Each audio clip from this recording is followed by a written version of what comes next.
Future Hacker. Life. Path. Future.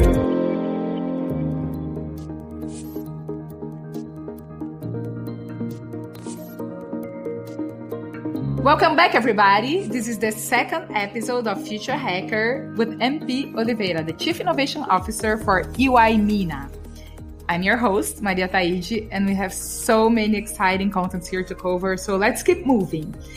MP, when talking about your experience with the startups, you have this concept that I really like, which is not only prototyping your business, but pretotyping it. So how's that? Yeah, that's something I learned also from my time in the Silicon Valley. It starts with the story of the first Palm Pilot. You probably remember, Maria, because I think we forgot to tell the listeners that we think we went to university together on the same class. That's true. Yeah, so we did go to the same university and we did go in the same year, but we suspect that we were in the same class. So we're the same generation. And before iPhone, before all of that, we had the Palm Pilot, which was the first personal assistant device. And the guy who developed the Palm Pilot, before he started to really develop a prototype of the technology. So imagine that you're putting the wires together, you're putting the software, putting the hardware. Before he went through all this effort, what he did was he took a little block of paper and a pen, and he put it on his pocket. And every day that week, he started taking notes of things that he would like to have, quote unquote, on his pocket. So he was thinking, what do I have on my calendar today? So then he went on his block of paper and designed a little calendar interface. And he said, I would love to get it from my pocket and see my calendar instead of having to go to my computer. And then he thought, what time is it? And then he's like, what if I don't have a watch? So it should have a clock on it. He wanted to wake up in the next day and he had to set his alarm by the side of his bed. So he wanted that thing to have an alarm as well. So he started doing that in a block of paper with a pen. Then he took that block of paper and gave it to other people and said, carry it on in your pocket for a week and note down everything that you would like to have on a personal assistant on your pocket. So that was a way for him to bring his idea to life in a super low cost way. Okay. And that is a pretotype. It's something that comes even before, because you know what happens? If he had gone into prototyping phase, he would be locked into his lab for a month or 2 months, putting wires together, designing software, and then he would have to invest a lot to actually build something before knowing what were the actual features and before getting any validation. So with the pretotype, you get immediate validation. So whenever I'm running an ideation workshop and people say, I have this idea, I give them paper, pen, straws, wires, balloons, tape, all sorts, Legos. I bring Legos to the workshops and I say, build me a pretotype. Show me how this is going to work, even if you don't have any technology. So then sometimes what people do, they cut out, for example, if it's an app, they cut out a cardboard with the shape of a phone and they put one post-it after the other and say, okay, here's the first screen. And you click on this button and you go to the next screen. So this way they can obtain feedback, they can obtain validation, they can tweak before any code needs to be written or any piece needs to be assembled. And I think it's a beautiful concept to reduce the fear and reduce the uncertainty and reduce the risk, because the person can see that live in front of them and it really provides them with a level of learning that they wouldn't have if they needed to go straight into a tech prototype.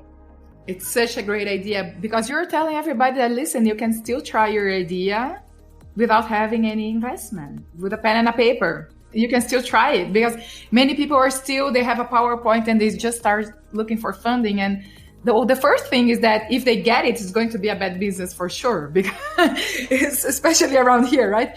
But the chances that they get it is really low. And still you're not testing your concept. You don't have any proof or anything like that. So there's still a way of doing that using pretty much of your time, right? And you know why people do that, Maria? Because people are afraid of feedback. They're afraid that somebody will say, well, I don't want to have that on my pocket. I don't want to carry something with me.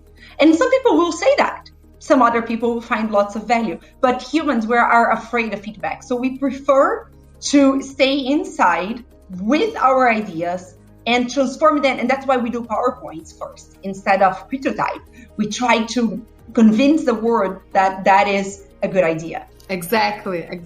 And that's what we call vaporware, when you have an idea and you put a very beautiful PowerPoint and you don't have anything there. So what I tell all my founders is go get feedback. So one of the founders, he was afraid. He was like, no, but I'm going to do version 2 and then I'm going to go get feedback. I said, why? Like, they keep thinking on features. They keep thinking on how to make things better from their own point of view because they are afraid.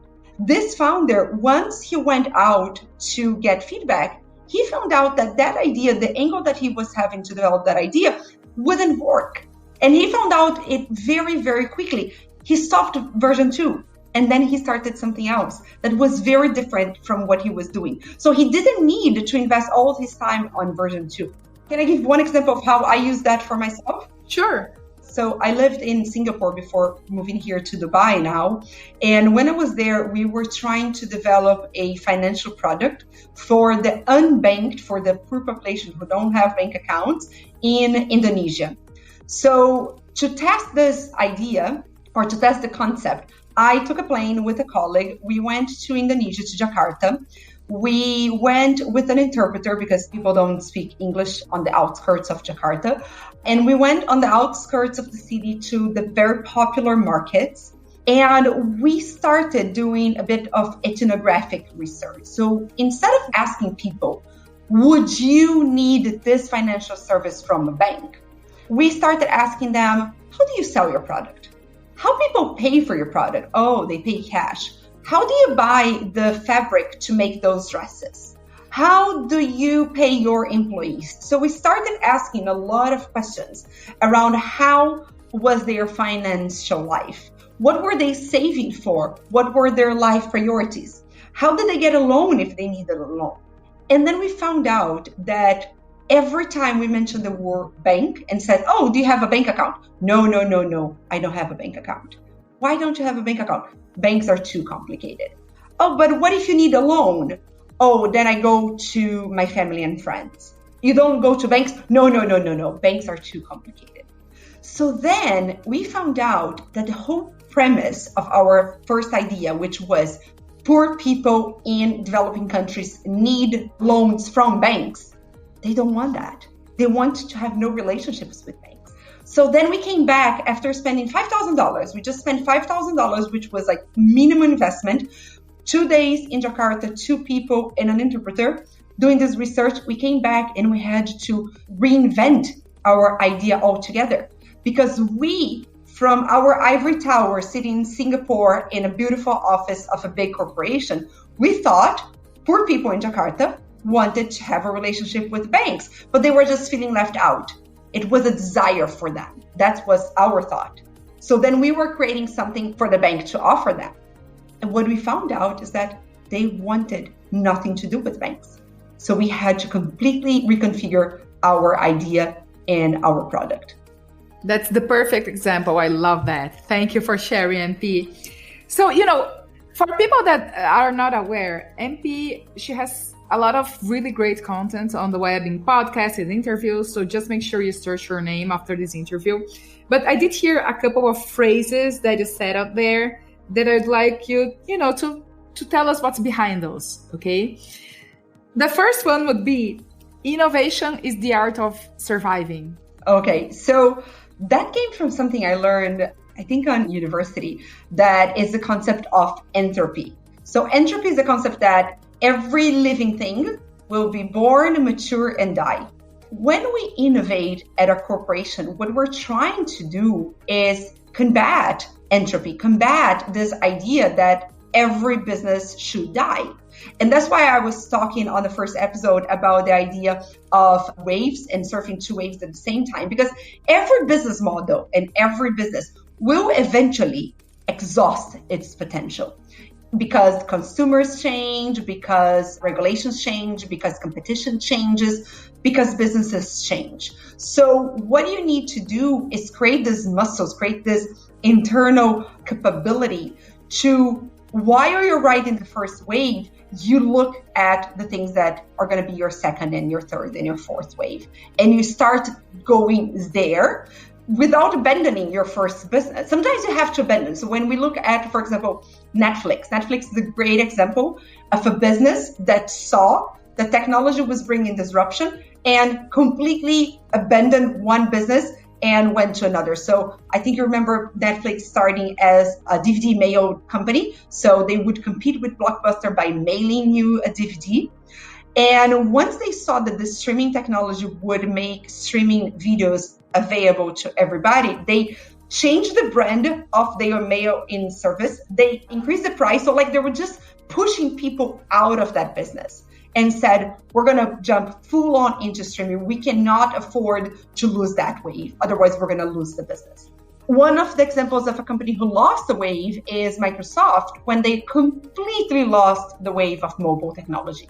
They weren't able to secure any space as software providers or as hardware providers in the mobile space. But then once they, with Satya Nadella, they started to revamp the whole company and start to regain, and he was a great innovation personal trainer for them, to regain their innovation mojo, they started going into the cloud business. And this is an immense business for them nowadays. Another company that did something similar is Amazon, for example, when they went into AWS. So if you think AWS is a very, very different business model than e-commerce, but they took one of their main costs and transformed it into one of their main profit centers. It's not only sales, like the profits, the margins of AWS are times bigger than the margins that they have in the e-commerce business. So it's this survival, it's this ability to change yourself in order to create new waves and new avenues for growth. So it's the art of surviving. Great examples, MP. So the next phrase would be, people conflate fear with risk. I love that one as well. Yeah, and I think that is true in life and it's true in business. A lot of times when I tell people, oh, I did a round the world trip, people are like, oh, I would love to do that. And I say, why don't you? Oh, no, because I have a cat, or I have a dog, or I have a kid, or I have a husband, or I have a job, or I have a golden fish. Like they just find excuses because the reasons are everywhere, right? The reasons are everywhere. And they think it's risky to do a round the world trip or to take a sabbatical. But in fact, they're fearsome. Because if you put the risks on a paper and you say, okay, and I'm talking, Maria, to people who have a privileged life as we do. We're talking on the computer with the air conditioning on, with food in our table. I'm not talking about people who are at risk. But people like us, sometimes they are afraid of just taking chances and they think that the risk is too big. So sometimes I say, what if you go and you come back and you don't get a job because they're afraid of losing their job, right? Are you really going to be in a bad situation? Can you ask mom and dad for a rescue? Or would they support us? Because that happened to me. You know, when I went in around the world trip and then I relocated to Silicon Valley, I was in a bad financial situation because I thought I was going to get a job as soon as I got to the Valley. And I didn't. And when I did, it was not such a high paying job. So I had to ask my mom and dad for help, and they did. So that really taught me that there are some risks, but sometimes they're very not proportional to the fear that we face. And the same thing with big corporations. So when you say to a big corporation, let's invest in innovation, and they ask, what is the ROI, or give me a business plan, that's the first way to kill a disruptive idea. Because a really disruptive idea is like going to the moon, okay? You say, let me go to the moon, enable me to go. Let's build a rocket. Let's put the technology together. Give me a crew. I'm going to go to the moon. I don't know what I'm going to find there. What I can promise you is that when I come back, I'm going to bring all the knowledge that I can have about the moon. I don't know if the moon is made of gold because we have never been there. We could only see that in the sky. But when I come back, I will tell you what it's made of because I'm going to bring samples, right? I'm going to tell if there's air or if there isn't there because I'm going to try and jump there. So if you ask for the ROI of a moon trip, and that's why when we talk about innovation, we call it moon shots, right? So if you ask for the ROI, the math is not going to close. But the company's asking because they are afraid, not because it's too risky. It's just because they're afraid. Yeah, love that. Love that. So the last one, behavior is becoming commoditized, just as data has become a commodity. Okay, so that comes from one of our reports, which is the Megatrends report. I'll send you the link if you can put on the show notes. It's available to everybody's public information. And we talk that with technology, we're starting to be able as companies to manipulate human and consumer behaviors. So I can, for example, send a group of people a type of ad or a type of post on Facebook that I know with a very good level of certainty that will generate a certain behavior. So what some companies are selling right now, it's not access to the data about the person, but it's actually access to the behavior of that person. And that can be used for good and that can be used for bad. So we saw, for example, on the Cambridge Analytica scandal was they were using this analytics to influence people to have certain behaviors. There was a whole election in a country where Party A hired Cambridge Analytica. Party B was the competitor, okay, in a political election, in a presidential election. What Cambridge Analytica did, they targeted not only Party A's potential voters saying, hey, vote for them, they are amazing. No, they targeted Party B's potential voters saying, you should not vote because this election is not fair. Then that people that would potentially vote for Party B didn't go to the voting stations on the election day. Therefore, Party A won. Not because they had the best campaign or had the most supporters, just because Cambridge Analytica was able to manipulate the beliefs of Parties B potential voters and discourage them from showing up to vote. So this is one of the dangers right now of fake news, for example, one of the danger of the manipulation that can happen right now because of the combination of data, consumer behaviors, and advanced technology. And as we mentioned, the EY Megatrend report, our next episode is going to be all about it. Not even all about it because it would give us a year podcast, right? If we cover that all, we're covering a couple of topics. So stay tuned, everybody. We're going to go on next episode, Megatrends report. Be right back. Future Hacker. Life. Path. Future.